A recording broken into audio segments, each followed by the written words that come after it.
talking about sentence fragment. I hope we are all able to understand this topic more further in this video. So enjoy!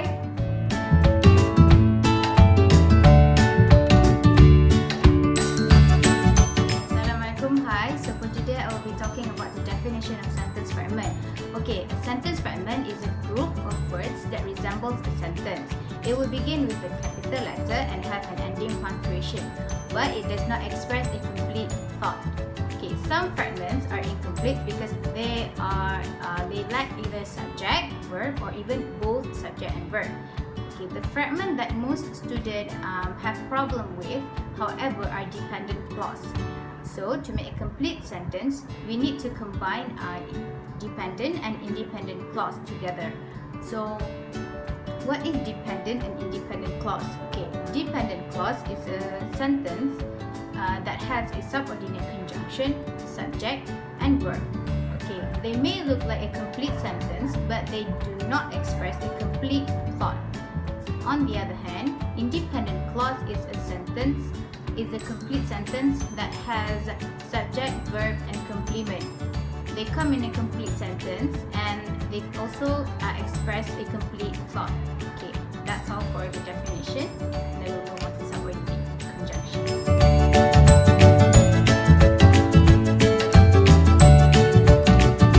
Next, I will explain about subordinate and coordinate conjunctions. Complex sentences consist of unindependent and independent clause. Conjunctions are used to combine these clauses to create a complex sentence, while conjunctions are divided into two, which is subordinate conjunction and coordinate conjunctions. Subordinate conjunctions. Subordinate conjunctions has two functions. First, it is to provide necessary transition between two ideas in a sentence, which indicates time, place, or cause and effect. Next, it reduces the importance of one of the clauses to show which idea is more important. Usually, the main important idea is from the main clause. There are many examples of subordinate conjunctions, which is even though, although, because, in order that, and rather than. Next, coordinating conjunctions. Coordinating conjunction is used to connect word phrase and clauses. It is advisable to use this acronym in order to memorize all the 7 conjunctions. The acronym is FANBOYS. F stands for, S stands for N stands for nor, B for but, O for all, Y for yet, and S for so. Coordinating conjunction is used to give equal emphasis on both clauses. That's all.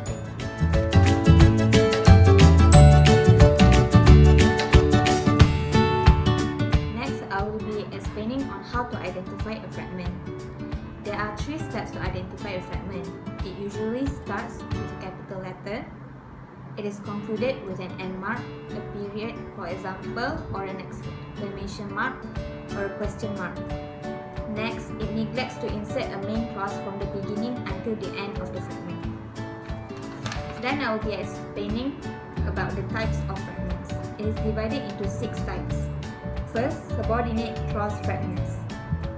It consists of a subject, verb, and a subordinating conjunction.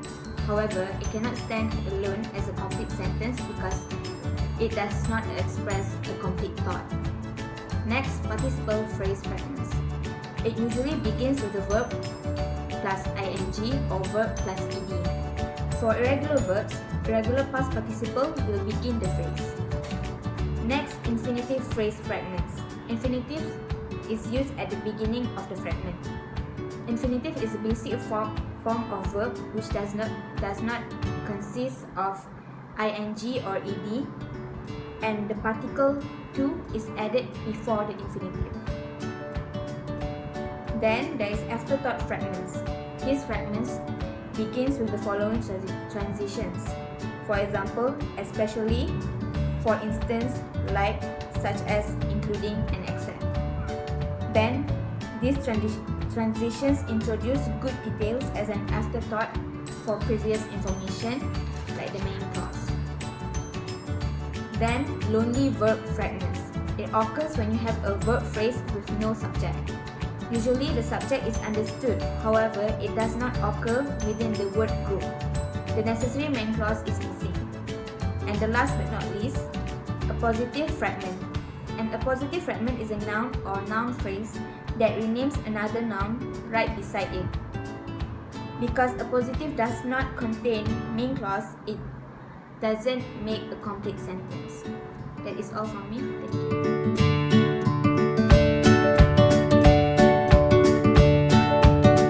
So just now you have learned the types of fragments. Now we are going to learn how to fix the fragment that you have found. You can fix any fragment by either 1. Revising the fragment so that it includes a main clause, and 2. Connecting the fragment to a main clause that comes before or after it. The first fragment, which is the subordinate clause, how to fix it? So how to fix it? When you have a subordinate clause fragment, removing one thing, the subordinating word, will give you the necessary main clause. As an example, after Christina saw the accident. Is it a complete sentence? No, it's not. So how to fix it? Either remove the dependent word after or add a complete thought. How? After Christina saw the accident, remove the word after, you get a complete sentence. Christina saw the accident. Or add a complete thought. After Christina saw the accident, she fainted. The next one is lonely verb fragments. Lonely verb fragments, it has verb but it doesn't have the subject. So how to fix it? As an example, finished all her homework. To fix this, all we need to do is just adding a subject. Maria finished all her homework. Now you get a complete sentence.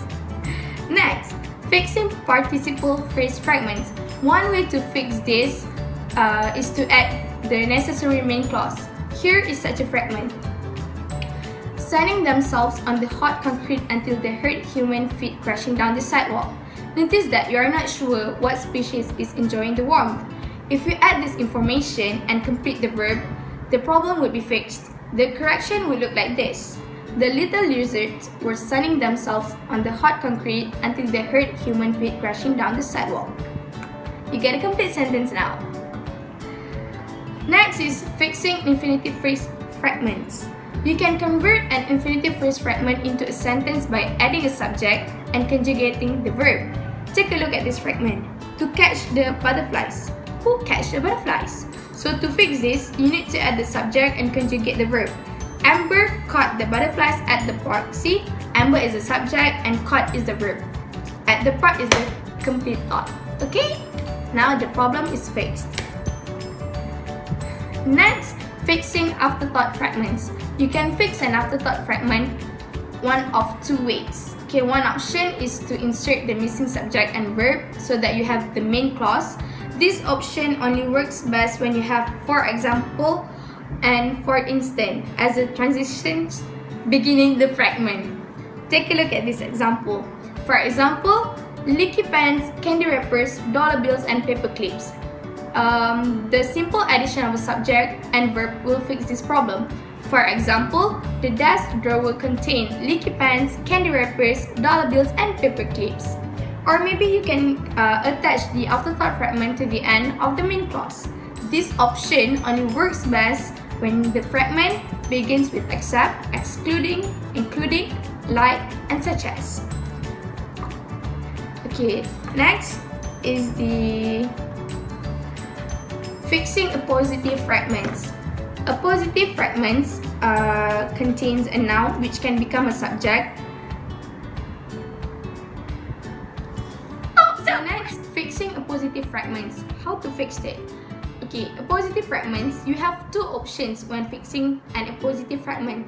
Since an appositive contains a noun which can conveniently become a subject, adding a verb will often fix the problem. Okay, take a look at this example. The unprepared student who was always begging for extra papers. what do they do? Okay, so we know who we are talking about, the students. Now we need to know what these students did. So how to fix it? The unprepared student who was always begging for an extra paper screamed. So now you are telling the verb. So now it's a complete sentence. If you don't like the word scream, you can either try cried, sang, protested, and